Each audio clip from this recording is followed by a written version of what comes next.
Well, Laura, I think I ordered the perfect day for us to be sitting outside of, I will call it your home, the gas station It theater. is. It has been my home for the past 19 years, if you Yes. can believe that. Yeah, when I was 2 years old, I first. I think so too. Yes, I believe it. So yeah, no, it has been, and yeah, it's been quite a journey and adventure. You know, it really yeah. has. Well, and that's why I'm here, because your journey and adventure, I've been part of it in many different ways. You have in but many different ways for quite a long time. So, it was a yeah. different world, wasn't it? Like it was much more. It was smaller. It was like, you only started out with 5 acts or whatever for this comedy festival. And when I started in comedy, doing it just for laughs, they telephone you, then they'd mail you the plane tickets, right? If you had a problem, you had to call somebody. I know. I don't know how it got done, but now it's also technocratic and efficient. And done immediately. And done immediately, exactly. Yeah. So if we go back to 2002,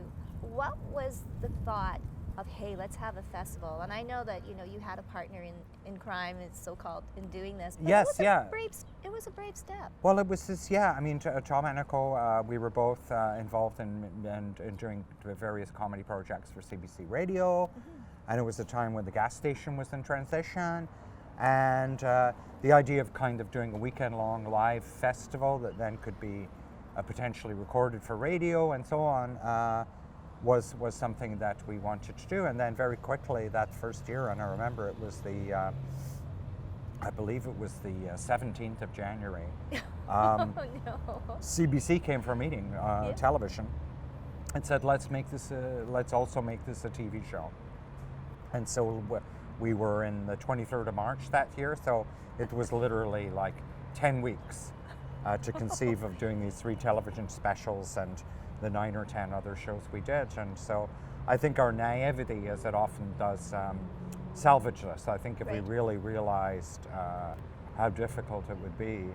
I was watching last night, just ironically, the Fire Festival documentary. Yes, and I was just thinking, there but for the grace, And I mean, of course, this was a fraudulent endeavor at the top in so many ways, but I mean, there was a meaningful desire on the ground, of many of these people that were involved to pull this off and make it happen. And I've been there 3 days before something, and you're wondering if it's gonna, And I mean, one of my biggest concerns always is just, even though it's not like high performance athletics or sports and stuff, is just keeping people safe. And have everyone have a good experience, people's feelings not being hurt and all these kind of things. And so that's interesting when you say feelings not be hurt, because people are coming for comedy, and you think of the kind of comedy and how it's changed over the years, and it's, there's trends. Oh yes. So take this for example, this year,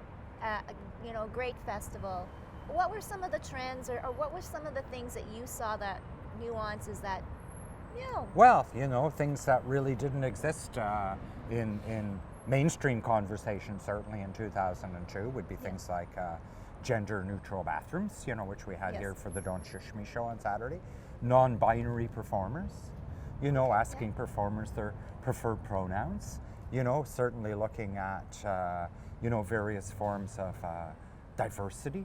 Having people that, pray. People that do all sorts of, just different cultural dynamics, and it's always been something that fascinated me. And there were 3 shows that were extraordinarily meaningful to me in this our final year.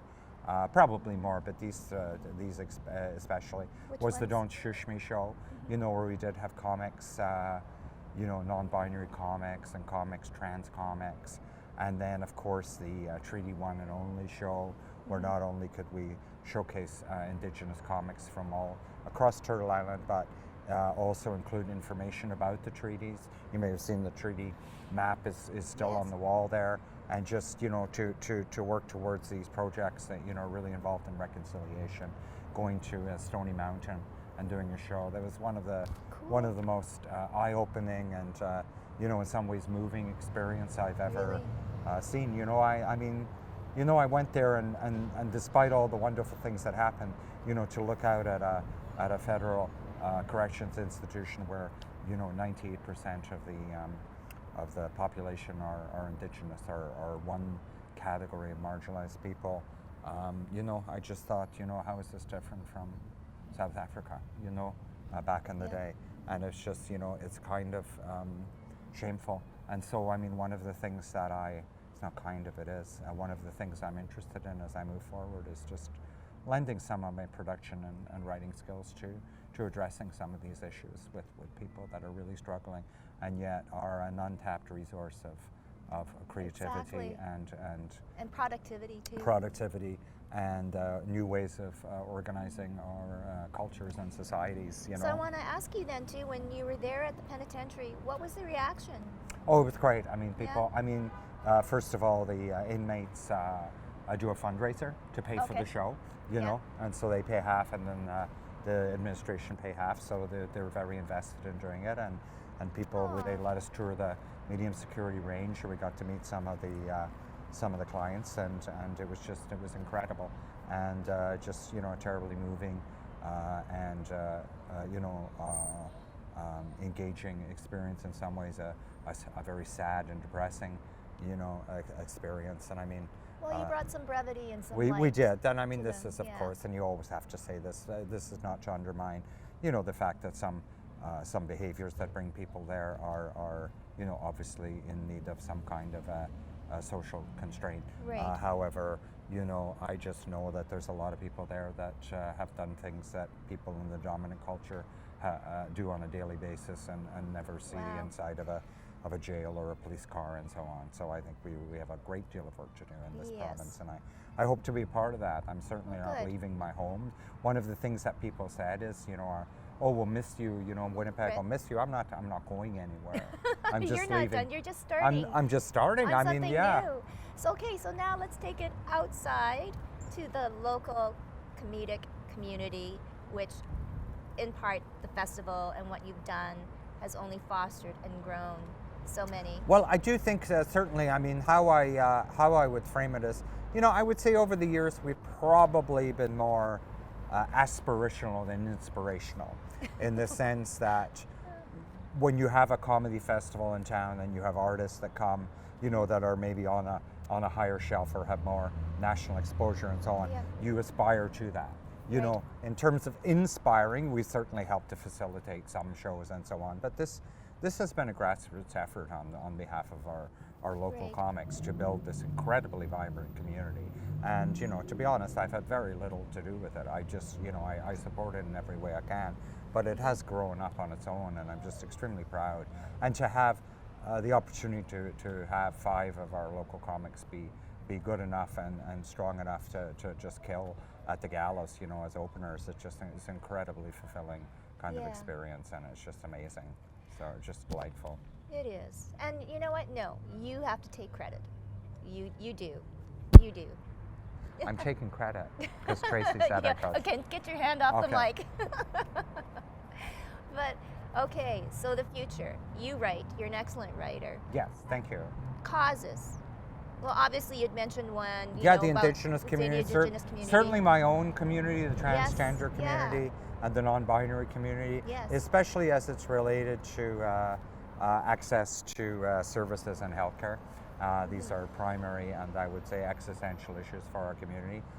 We are fortunate right now with the current federal government, and, you know, to a lesser degree with our provincial government. But even in your own personal journey, you have changed. So what have certain things now mean different things to you, like family, like love, like indisputably, life. Indisputably, absolutely. I mean, it's not a cliche that you know, because, you know, I would identify, even though I identify as trans and queer, you know, my sexual orientation is heterosexual, in the sense I'm attracted to men, to straight men, and I mean, it is, that part of it is different. I mean, they just,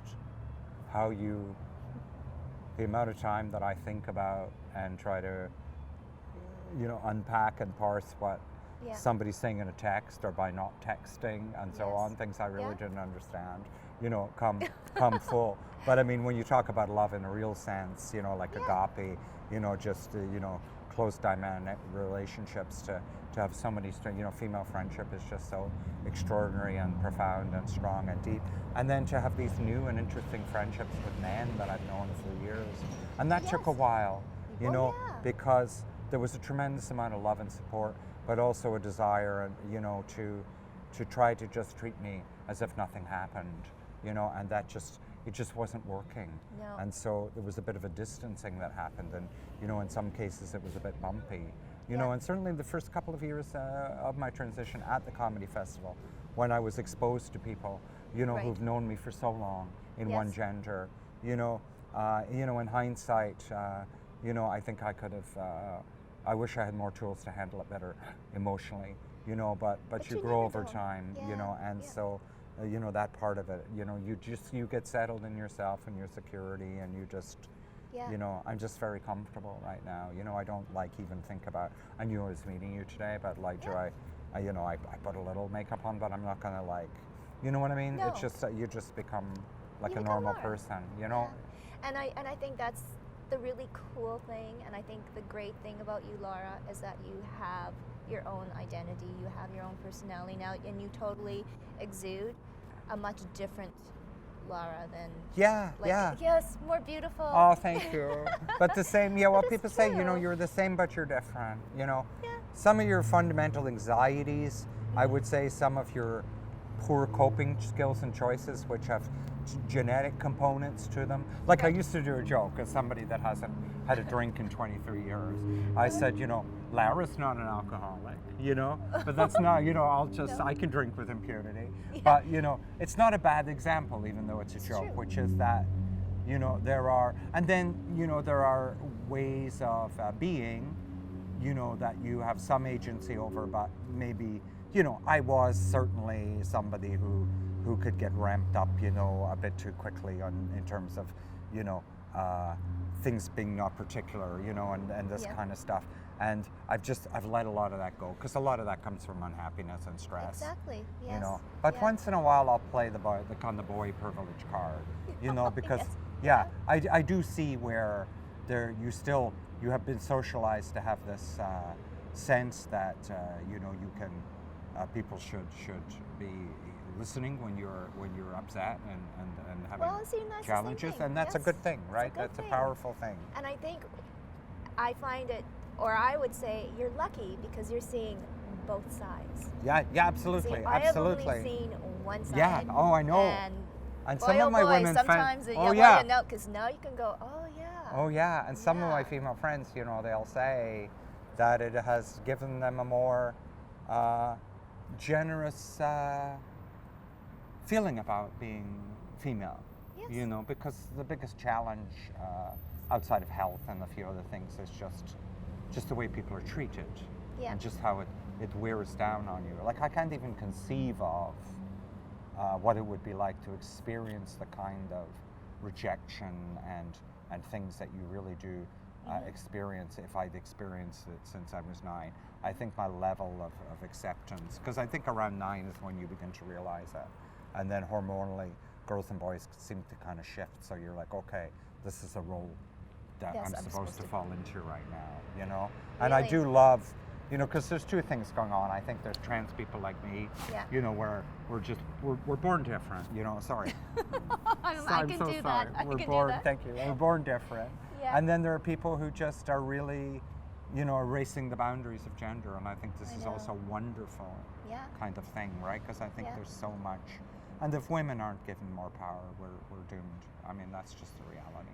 Yes. Well, gender equity. You should add that to your list. It's number one. It's the top. It's the top of my list. Gender equity. So we're not. I'm not saying goodbye. I am just so. No, I'm hoping we'll be talking about some exciting other shows. Well, and I think so, and I think we can, and I think now, comedy festival, you don't have to worry about it anymore, but. You'll always have something witty and funny to say. And I'll always be around taking advantage of free tickets and all these kind of things. Lara. Well, it was so good. It was so delightful to talk to you. Yes, I know. Thank you so much. And we had a very good year. So come next year. It'll be even better. Maybe some free tickets.